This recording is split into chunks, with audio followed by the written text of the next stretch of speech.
પંચમહાલની મૂર્તિ ખંડિત કરવા અંગે 3 લોકોને પકડી પડવાયા છે તો મસ્તીમાં મંદિરમાં મૂર્તિ ખંડિત કરી હતી।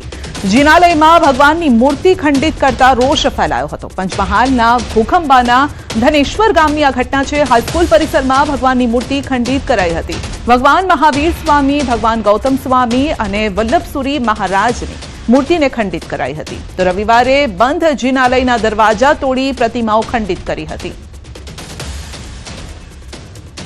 આ આરોપીઓ તથા બીજા જે ગામના છોકરાઓ છે ત્યાં આગળ એક મેદાન છે અને મોટાભાગે એ મેદાનની અંદર ફૂટબોલ અને ક્રિકેટ રમતા હોય છે। ત્યાં મસ્તી પણ આ લોકો કરતા હોય છે। આ દિવસે પણ આ જે 3 આરોપી છે ત્યાં આગળ મેદાનમાં હતા। અગાઉ પણ અને જે ક્રિકેટ રમતા હોય, ફૂટબોલ રમતા હોય છે, ત્યારબાદ એ મંદિરમાં લોકો બેસતા પણ, છોકરાઓ બેસતા પણ હોય છે। એટલે આ જે છોકરાઓ છે એમણે મસ્તીમાં આ બનાવ કરેલો હોય એવું હાલની તપાસમાં જણાય છે।